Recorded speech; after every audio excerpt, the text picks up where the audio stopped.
Nepali radio नेटवर्कको राति 8 बजेको नेपाली खबरमा खबर सहयात्री मदन खनालको नमस्कार। नेपाली खबर काठमाडौँ उपत्यकामा रेडियो एनआरएन 99.1, रेडियो nrn.com र ठाउँ ठाउँका रेडियो स्टेशनहरूबाट एकसाथ प्रसारण भइरहेको छ। एकताको 2.5 वर्षमै नेकपा विभाजनको अन्तिम चरणमा औपचारिक घोषणा मात्रै बाँकी। ओली र दाहाल नेपाल पक्ष गुटगत भेलामा सक्रिय। केपी ओलीको कुनै योगदान छैन, हामी पो निर्णायक हौं भन्ने कमरेडहरूलाई पनि लोकप्रियता र क्षमताको मापन गर्न यसले अवसर दिनेछ। टीआरको दुरुपयोग गरेर जुन ढंगले चाहिँ अहिले प्रधानमन्त्रीले यो विघटनको प्रस्ताव गर्नुभयो, यो लोकतन्त्र विरोधी कुरा हो, यो जनादेश विपरीतको कुरा हो।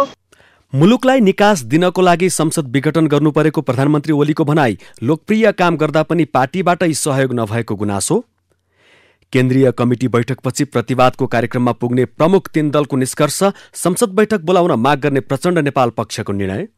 साथमा प्रमुख खबर संक्षेप। अनलाइनमा आज र पत्रकार ऋषि धमलाको प्रस्तुति। जनता जान्न चाहन्छन् अहिलेको नेपाली खबरमा।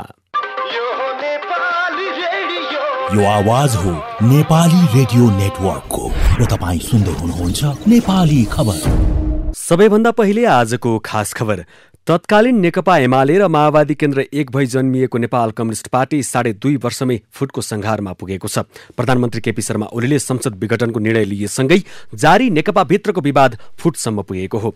नेकपा भित्र अहिले प्रधानमन्त्री एवं अध्यक्ष केपी शर्मा ओली र कार्यकारी अध्यक्ष पुष्पकमल दाहाल प्रचण्ड तथा वरिष्ठ नेता माधव कुमार नेपालको समूह दुई कतामा उभिएका छन्। यद्यपि पर्दा पछाडिको बाटो अलग भइसके पनि औपचारिक रूपमा भने एकता कायम राखिराख्ने भाषा दुवै समूहले प्रयोग गर्न भने छोडेका छैनन्। आज देशवासीका नाममा सम्बोधन गर्ने क्रममा प्रधानमन्त्री ओलीले विगतका सबै तिता पीडाहरूलाई बिर्सेर एकताबद्ध भई निर्वाचनको तयारीमा लाग्न आग्रह गर्नुभएको छ। अर्का अध्यक्ष प्रचण्ड र वरिष्ठ नेता नेपालप्रति अनेक कटाक्षसहित सम्बोधन गर्नुभएका प्रधानमन्त्रीले निर्वाचनको घोषणाले पार्टी एकता अझ बलियो बन्ने भन्न समेत छुटाउनु भएन। म अझै पनि विगतका सबै तिता पीडाहरूलाई बिर्सेर एकताबद्ध भई निर्वाचनमा सहभागी हुन कमरेडहरूलाई आग्रह गर्न चाहन्छु। निर्वाचनको घोषणाले पार्टी एकतालाई बलियो बनाउने अपेक्षा गरेको छु। पार्टी पहिलो शक्ति बन्नुमा, पार्टी एकता हुनुमा र पार्टीले विशाल जनसमर्थन प्राप्त गर्नुमा केपी ओलीको कुनै योगदान छैन, हामी पो निर्णायक हौं भन्ने कमरेडहरूलाई पनि लोकप्रियता र क्षमताको मापन गर्न यसले अवसर दिनेछ। भोलि मात्रै ओली र दाहाल नेपाल पक्षले आफू निकट केन्द्रीय कमिटी सदस्यको छुट्टा छुट्टै भेला डाकेका छन्। बिहान 9 बजे ओली निकट केन्द्रीय सदस्यहरूलाई बालुवाटार बोलाइएको छ भने दाहाल नेपाल पक्षले बबरमहल स्थित एक पार्टी प्यालेसमा भेला राखेका छन्। भोलि केन्द्रीय सदस्यहरूको बीचमा दाहाल नेपाल पक्षले प्रधानमन्त्री ओलीमाथि अनुशासनको कारवाही चलाउने स्थायी समितिको प्रस्तावलाई निर्णयार्थ पेश गर्नेछ भने त्यसअघि नै ओली पक्षले पनि त्यस्तै खालको निर्णय गर्न सक्ने अनुमान गरिएको छ। त्यसो त आज मात्रै पनि दुवै पक्षले आफ्ना सांसदहरूलाई बोलाएर आफूले चालेका कदमको औचित्य पुष्ट्याउने प्रयास गरे। आजै एक अपिल जारी गर्दै कार्यकारी अध्यक्ष प्रचण्डले पनि पार्टी एकता कायमै रहेको जिकिर गरेका छन्। प्रधानमन्त्री ओलीतर्फ इङ्गित गर्दै प्रचण्डले कुनै व्यक्तिको पार्टी, राष्ट्र र जनता विरोधी कदमले एकतालाई तात्विक फरक नपर्ने बताएका छन्। आजको दाहाल नेपाल पक्षका सांसदहरूको भेलापछि बोल्दै वरिष्ठ नेता झलनाथ खनाल, नदिएको अधिकारलाई दुरुपयोग गरेर, अख्तियारको दुरुपयोग गरेर जुन ढंगले चाहिँ अहिले प्रधानमन्त्रीले यो विघटनको प्रस्ताव गर्नुभयो, सिफारिस गर्नुभयो र त्यसलाई केही घण्टा पनि नबित्दै राष्ट्रपतिले जसरी त्यसलाई चाहिँ घोषणा गर्नुभयो, यो संविधान विरोधी कुरा हो, संविधानको मर्म र भावना विपरीतको कुरा हो, यो लोकतन्त्र विरोधी कुरा हो, यो जनादेश विपरीतको कुरा हो, यो राष्ट्रिय हितको पनि विपरीतमा रहेको छ। व्यवहारमा दुवै समूह विभाजित मानसिकता सहित एक अर्काप्रति आरोप प्रत्यारोपको तहमै उत्रिसकेका छन्। अहिले औपचारिक विभाजन नहुन्जेल वर्तमान नेकपा पार्टीको वैधता आफूसँग रहेको दुवै पक्षले देखाउन पनि खोजेको देखिन्छ।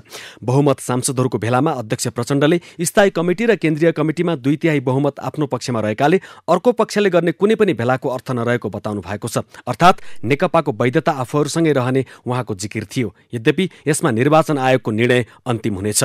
2074 सालको प्रतिनिधि सभा र प्रदेश सभामा चुनावी तालमेलको घोषणासँगै एक भएका दुई ठूला कम्युनिस्ट पार्टी 2075 साल जेठ 3 गते औपचारिक रूपमा नेकपामा समाहित भएको घोषणा गरेका थिए। तर आन्तरिक किचलो यसरी बढ्यो कि 2/3 मतादेश सहित 5 वर्ष सरकार सञ्चालनको जिम्मेवारी पाएको नेकपा अहिले विभाजनको अन्तिम चरणमा पुगेको छ। नेकपा विभाजनपछि मुलुक गम्भीर संवैधानिक र राजनीतिक सङ्कटमा फस्ने आंकलन समेत गरिएको छ। यसको असर प्रदेश सरकारमा पनि पर्नेछ। अझ अहिले त संसद विघटनपछि सङ्कटकाल लगाउनेतर्फ प्रधानमन्त्रीको कदम अघि बढ्ने त होइन भन्ने त्रास पनि थपिएको छ।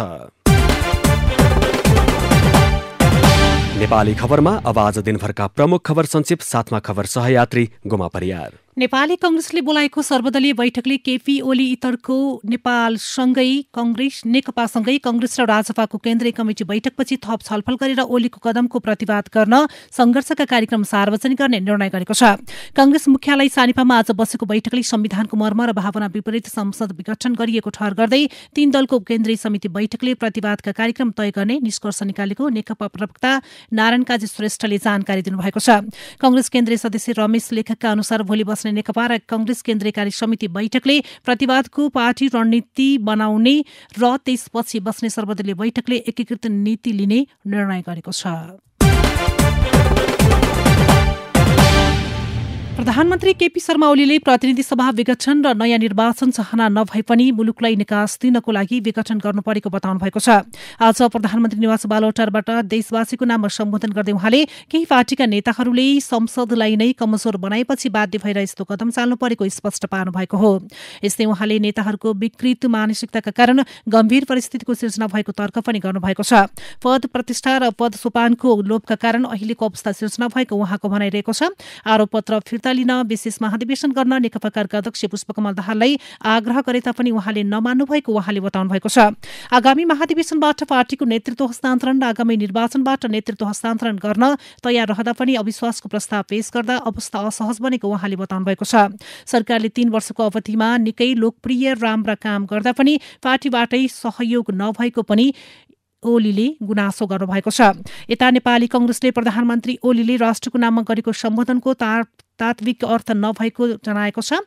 प्रधानमन्त्रीले राष्ट्रका नाममा सम्बोधन गरे पश्चात संसद विघटनको वैधतालाई पुष्टि गर्ने आधार प्रस्तुत गर्न नसकेको कांग्रेसको टिप्पणी छ। नेकपा अध्यक्ष पुष्पकमल दाहाल र वरिष्ठ नेता माधव नेपाल समूहले बानेश्वरमा गरेको सांसदहरूको भेलाले संसद बैठक बोलाउन माग गर्ने निर्णय गरेको छ। भेलाले प्रतिनिधि सभा विघटन गर्ने प्रधानमन्त्री र राष्ट्रपतिको कदमलाई अस्वीकार गरेको घोषणा गर्दै संसदको नियमित अधिवेशन बोलाउन माग गरेको हो। भेलामा विघटित प्रतिनिधि सभा तथा राष्ट्रिय सभाका सांसदहरूको उपस्थिति रहेको थियो। नेकपाले पार्टीका अध्यक्ष तथा प्रधानमन्त्री केपी शर्मा ओलीलाई कारबाही गरेको जानकारी निर्वाचन आयोगलाई दिएको छ। आज स्थायी समिति सदस्य लीलामणि पोखरेलले अध्यक्ष ओलीलाई कारबाही गरिएको पत्र आयोगमा बुझाउनु भएको जनाइएको छ। राष्ट्रिय प्रजातन्त्र पार्टीले संसद विघटन र मध्यावधि निर्वाचनलाई स्वागत गरेको छ। आजबाट शुरू भएको पार्टी कार्य सम्पादन समितिको बैठकमा प्रतिवेदन प्रस्तुत गर्दै अध्यक्ष कमल थापाले संसद विघटन गरेर संविधानको मर्म विपरीत प्रधानमन्त्री केपी शर्मा ओलीले कदम चाले पनि त्यसबाट पार्टीले अघिल्लो निर्वाचनबाट गुमाएको हैसियत फिर्ता गर्ने अवसरको रूपमा परिणत गर्न कार्यकर्तालाई निर्देशन दिनुभएको छ। जनता समाजवादी पार्टीले प्रधानमन्त्री केपी शर्मा ओलीले संसद विघटन गरेको विरोधमा देशैभर प्रदर्शन गर्ने निर्णय गरेको छ। ओली सरकारले गरेका असंवैधानिक अलोकतान्त्रिक प्रगतिगमनकारी हरकतका विरुद्ध प्रदर्शन गर्ने निर्णय गरेको संघीय परिषद अध्यक्ष बाबुराम भट्टराईले जानकारी दिनुभएको छ। नेपालमा आज 742 जनामा कोरोनाको संक्रमण पुष्टि भएको छ। स्वास्थ्य तथा जनसंख्या मन्त्रालयका अनुसार यो सँगै नेपालमा संक्रमितको कुल संख्या 2,54,514 पुगेको छ। यस्तै आज थप 1,079 जना संक्रमित डिस्चार्ज भएका छन्। यो सँगै हालसम्म डिस्चार्ज हुनेको कुल संख्या 2,44,743 पुगेको छ। हाल देशभर 7,976 जना सक्रिय संक्रमित रहेका छन् भने 421 जना क्वारेन्टिनमा रहेका छन्। यस्तै थप 7 जना संक्रमितको मृत्यु भएको छ। यो सँगै नेपालमा संक्रमणबाट मृत्यु हुनेको संख्या 1,795 पुगेको छ। सर्वोच्च अदालतमा संसद विघटन विरुद्ध 12वटा रिट निवेदन दर्ता भएका छन्। मन्त्री परिषदको सिफारिसमा राष्ट्रपति भण्डारीले हिजो संसद विघटन गर्नुभएको थियो। असंवैधानिक तवरले गरिएको संसद विघटन अन्तरिम आदेश मार्फत बदर गरी संसद पुनर्स्थापना गर्न निवेदकहरूले माग गरेका छन्। निवर्तमान संस्कृति पर्यटन तथा नागरिक उड्डयन मन्त्री योगेश भट्टराईले विघटन भएको संसद अदालतबाट पुनर्स्थापना हुनेमा विश्वास व्यक्त गर्नुभएको छ। आज मन्त्रालयमा आयोजित औपचारिक विदायी कार्यक्रममा उहाँले संवैधानिक अङ्गहरू स्वतन्त्र रहेको अवस्थामा संसद पुनर्स्थापना हुने विश्वास व्यक्त गर्नुभएको हो। लोकतान्त्रिक प्रक्रियामा आघात पुगेका कारण आफूसहितका मन्त्रीहरूले सामूहिक राजीनामा दिनु परेको उहाँको भनाइ छ।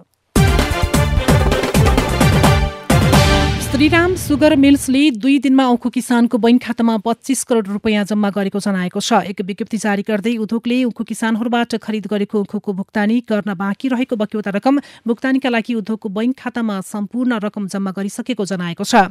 उद्योगले पुस 3 गते 16 करोड 44,70,007 रुपियाँ र हिजो 8 करोड 85,57,519 गरी 25 करोड 30,27,526 रुपियाँ उखु किसानको खाता रहेको बैंकहरूलाई निर्देशन दिई सोही अनुसार किसानहरूको खातामा रकम जम्मा भइसकेको जनाएको छ। बाँकी बक्यौताका हकमा प्रत्येक दिन क्रमशः भुक्तानी गर्दै जाने पनि उद्योगले जनाएको छ। प्रतिनिधि सभा विघटनको विरोधमा आज पनि राजधानीमा प्रदर्शन भएको छ। साझा विवेकशील पार्टी, मानव अधिकार तथा शान्ति समाज लगायतले ओलीको कदम विरुद्ध राजधानीको माइतीघर मण्डलामा प्रदर्शन गरेका हुन्। सो क्षेत्रमा केही प्रदर्शनकारी पक्राउ समेत परेका छन्। पक्राउ पर्नेमा मानव अधिकार कर्मी कृष्ण पहाडी सहित 16 जना रहेका छन्। उनीहरूलाई नेपाल पुलिस क्लब बिरकुटी मण्डपमा राखिएको महानगरी प्रहरी परिसर काठमाडौँका एसएसपी अशोक सिंहले बताउनु भएको छ। प्रदर्शनकारीले ओली सरकार प्रतिगमनको सबैभन्दा ठूलो हतियार, ओली तिम्रो पाराले दुःख पाए साराले, संविधान मिच्न पाइँदैन, लोकतन्त्रको घाँटी मिच्न पाइँदैन, ओलीमा चढ्यो श्री 3 को भूत लगायतका नारा अंकित प्लेकार्ड सहित उनीहरूले ओली विरुद्ध नाराबाजी गरेका हुन्। विश्वभर कोरोनाको संक्रमणबाट 17,01,829 जनाको मृत्यु भएको छ भने 5,42,09,103 जना निको भएका छन्। यस्तै 7,72,74,532 जना संक्रमित छन्। कोरोनाबाट सबैभन्दा बढी अमेरिका, भारत र ब्राजिल प्रभावित बनेका छन्। उता जापानको मन्त्री परिषदले सन् 2021 का लागि 10 खर्ब अमेरिकी डलरको बजेट स्वीकृत गरेको छ। यो पछिल्लो 9 वर्ष यताकै सबैभन्दा ठूलो बजेट हो। कोरोना संक्रमण र स्वास्थ्य सेवा प्रणालीमा चुनौती थपिएको भन्दै सरकारले 50 अर्ब ऐन छुट्याएको जनाइएको छ। यस्तै कोरोनाका कारण वित्त समस्यामा आएका नागरिकका लागि राहत प्याकेज ल्याउने सम्बन्धमा अमेरिकी सांसदहरू सहमत भएका छन्। विगत केही महिनादेखिको खिचतानीपछि अमेरिकी सांसद 9 खर्ब डलर बराबरको राहत प्याकेज ल्याउन सहमत भएका हुन्। नेपाल एथलेटिक्स संघले 3 जनालाई उपाध्यक्षमा मनोनित गरेको छ। चितवनको सौराहामा बसेको संघको कार्य समिति बैठकले रिक्त रहेको 3 उपाध्यक्ष मनोनित गरेको हो। बैठकले सुर्खेतका जनक रावल र प्रदेश नम्बर 1 बाट जितेन्द्र चौधरी र कुमार श्रेष्ठलाई संघको केन्द्रीय उपाध्यक्षको जिम्मेवारी दिएको छ। र नेपाल भलिबल संघले क्लबलाई व्यवस्थित र कानूनी दायरामा ल्याउन पहल सुरु गरेको छ। उपत्यकासहित देशभरका भलिबल क्लबहरू अव्यवस्थित र अवैधानिक रूपमा सञ्चालनमा आएको उल्लेख गर्दै संघले क्लबलाई समेत व्यवस्थित र कानूनी दायरामा ल्याउन गृह कार्य अघि बढाएको छ।